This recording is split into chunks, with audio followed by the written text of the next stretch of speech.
Siyonist İsrail saldırılarında şehit olan kardeşlerimize Allah'tan rahmet diliyoruz. Yaralılara acil şifalar diliyoruz.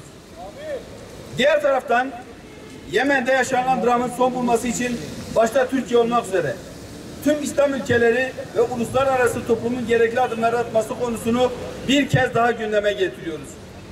Filistin'de ve Yemen'de bizim canımızdan bir parçadır. Bunun aksi düşünülmemelidir.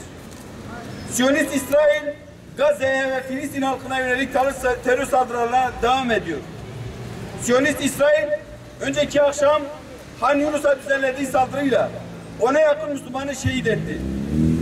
Hep birlikte tanıklık ediyoruz ki bir İsrail saldırısının yaraları sarılmadan ikinci bir İsrail saldırısı geliyor.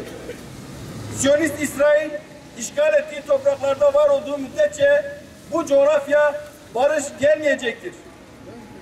Siyonist İsrail'in varlığını tanımak da onunla diplomasi yürütmek de kabul edilemez. İsrail'in işgal ettiği Filistin topraklarından çıkarmak tüm Müslümanların ana görevidir.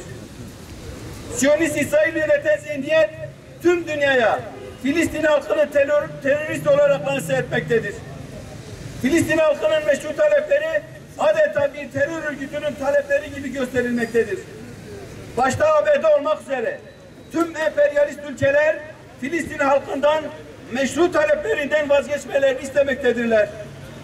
Siyonist İsrail işgal ettiği toprakların her santimetre karesinden çekilmediği müddetçe bölgeye barışın gelmesi mümkün olmayacaktır.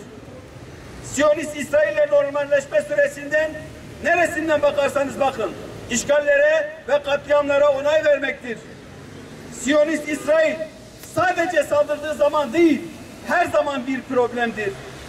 Siyonist İsrail sadece Filistin halkı ve Müslümanlar için değil, tüm insanlık için bir problemdir. Maalesef tüm haydutluğuna, küstahlığına, kan dökücülüğüne ve acımasızlığına rağmen Siyonist İsrail'le birçok İslam ülkesi siyasi, kültürel, ekonomik ve askeri işbirliği içerisindedirler.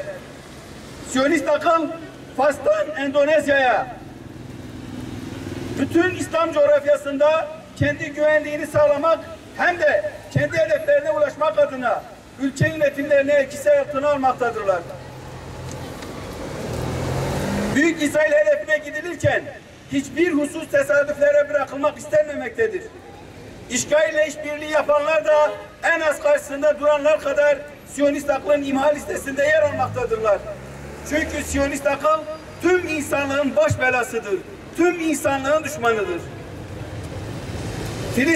İsrail'in Filistin'de yaptığı saldırılar, İslam coğrafyasında yaşanılan işgallerden, iç savaşlardan, politik ortamdan bağımsız ele alınamaz.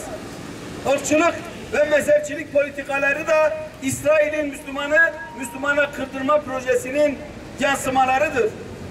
Biz İsrail'i sadece Müslümanlar için tehdit olarak görmüyoruz. İsrail bütün insanlık için tehdittir. Bu yüzden Müslüman ya da değil, duyarlılık ve vicdan sahibi her insan bu baş belası Siyonizme karşı teyakkuz halinde olmalıdır. Uluslararası toplumdan içeride ve dışarıda vicdan sahibi siyasi tüm aktörlerden beklentilerimiz şunlardır. 1. İsrail'e karşı her platformda en sert yaptırımlar uygulanmalıdır. 2. İsrail'e karşı yaptırımlar uygulanırken Filistin halkının mağdur olmayacağı tedbirler alınmalıdır. 3. En ufak bir şiddetin karşılığı İsrail'e en kısa sürede ve en uygun şekilde verilmelidir. 4. Hem ülkemizde hem de diğer İslam ülkelerinde ABD ve İsrail'i besleyen ırkçılık, mezhepçilik politikalarına prim verilmemelidir. Toplumsal barış ve uzlaşmanın zemini hazırlanmalıdır. 5.